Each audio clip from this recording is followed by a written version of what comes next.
নারী দিবসে কর্মসংস্থান কর্মসূচি আয়োজন করল কন্যা কথা। 8ই মার্চ আন্তর্জাতিক নারী দিবস উপলক্ষে সমাজে পিছিয়ে পড়া নারীদের কর্মসংস্থানের সুযোগ দিতে বিশেষ কর্মসূচির আয়োজন করল সামাজিক সংস্থা কন্যা কথা। রাজ্যের বিভিন্ন প্রান্তের মহিলাদের নিয়ে এই কর্মসূচি অনুষ্ঠিত হয়, যেখানে অংশগ্রহণকারীদের ভবিষ্যতে বিভিন্ন ক্ষেত্রে কর্মসংস্থানের ব্যবস্থা করা হবে বলে জানানো হয়েছে। অনুষ্ঠানটি আগরতলার একটি বেসরকারি বিয়ে বাড়িতে আয়োজিত হয়েছিল। কর্মসূচিতে উপস্থিত ছিলেন বিধানসভার মুখ্য সচেতক কল্যাণী রায়, কন্যা কথার কর্মকর্তারা এবং বহু নারী অংশগ্রহণকারী। সংস্থার পক্ষ থেকে জানানো হয়, সমাজে পিছিয়ে পড়া নারীদের আর্থিকভাবে স্বনির্ভর করে তোলে এই উদ্যোগের মূল লক্ষ্য। কর্মসংস্থানের মাধ্যমে তারা পরিবার ও সমাজে মর্যাদা বৃদ্ধি পাবে এবং নারীরা আরও আত্মবিশ্বাসী হয়ে উঠবেন। কল্যাণী রায় তার বক্তব্যে বলেন, নারীরা আজ সমাজের প্রতিটি ক্ষেত্রে গুরুত্বপূর্ণ ভূমিকা পালন করছেন, তবে পিছিয়ে পড়া নারীদের এগিয়ে আনতে হলে কর্মসংস্থানের সুযোগ বাড়ানো জরুরি। তিনি কন্যা কথার ওই উদ্যোগকে সাধুবাদ জানান এবং ভবিষ্যতে আরও বেশি সংখ্যক নারীকে এই কর্মসূচির সঙ্গে যুক্ত করার আহ্বান জানান। বছরে একবারই আসে 8 মার্চ। আজকের দিনে এটার কতটা গুরুত্ব, কতটা তাৎপর্যপূর্ণ সেই বিষয়ে না গিয়ে, যে আন্দোলনকে সামনে রেখে নারীদের অধিকার, নারীদের কাজে সমকাজে সমবেতন, কাজের পরিবেশ, সুষ্ঠু পরিবেশের দাবি জানিয়ে সেদিন যে নারীরা আন্দোলন করেছিলেন, পথে নেমেছিলেন, আত্মাহুতি দিয়েছিলেন, সেই সমস্ত নারীদের আজকের দিনে আমি আন্তরিক শ্রদ্ধা, অভিনন্দন এবং অনেক অনেক কৃতজ্ঞতা জানাই। সেদিন তারা আন্দোলন করেছেন বলেই হয়তো আজকের দিনে আমরা সমাজে মাথা তুলে নিজের অধিকারের কথাটা সগর্বে বলতে পারি। কিন্তু আমি মনে করি যে প্রতিটা দিন নারীদের, প্রত্যেক দিন আলাদা করে কোনো দিন নেই। সকালে ঘুম থেকে ওঠা সবচেয়ে আগে তিনি মা। সকালে সবচেয়ে দেরিতে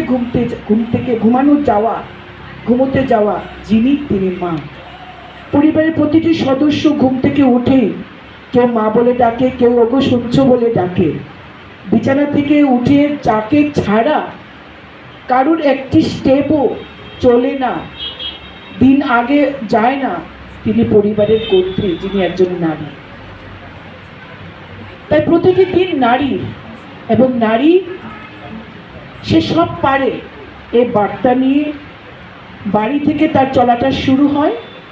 এবং সে সবচেয়ে ভালো জানে তার স্বামী কী খেয়ে ভালোবাসে, তার ছেলে কী খেয়ে ভালোবাসে, তার মেয়ে কী খেয়ে ভালোবাসে, কিংবা শ্বশুর শাশুড়ি। কোনো মেয়েকে শেখাতে হয় না মাতৃত্ব কী জিনিস, কোনো মেয়েকে শেখাতে হয় না সন্তানকে কী করে মানুষ করতে হয়। যত শিক্ষিত নারী হোক না কেন, সবার আগে সে একজনের কন্যা, একজনের স্ত্রী, একজনের পুত্রবধূ কিংবা একজনের মা। তাই নারীরা জীবনের প্রতিটি কাজে তাদের ভূমিকা অসামান্য। তাই নারী সবসময় সম্পূর্ণ। নারীকে আমি কখনোই অপূর্ণ দেখতে পাইনি প্রতিটি কাজে। আজকে দেশের রাষ্ট্রপতি মহামান্য দ্রৌপদী মুর্মু, তিনি সবার আগে একজন নারী। সবচেয়ে বড় কথা, পিছিয়ে পড়া বর্গ থেকে উঠে আসা। তার নিজের অস্তিত্বের জন্য তাকে লড়তে হয়েছিল একদিন।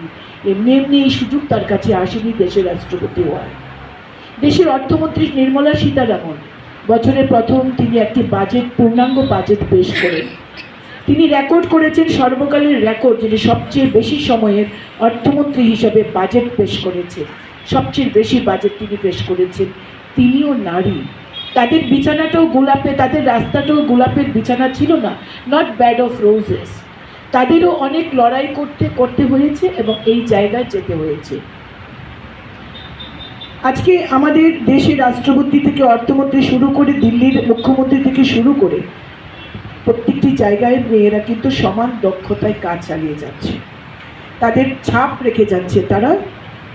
এবং দেশের প্রধানমন্ত্রী নরেন্দ্র মোদী সিঁদুর অভিযান করেছেন কাশ্মীরের পেহেলগাঁওয়ের আক্রমণের পর। সেখানে দুজন নারী কিন্তু নেতৃত্ব দিয়েছিলেন পাকিস্তানের জঙ্গি গোষ্ঠীর উপর আক্রমণ করার জন্য। সমাজকে বদল করতে পারে, সমাজকে এগিয়ে নিয়ে যেতে পারে নারী। আমরা সব পারি। রিপোর্ট সংবাদ প্রতীক্ষা।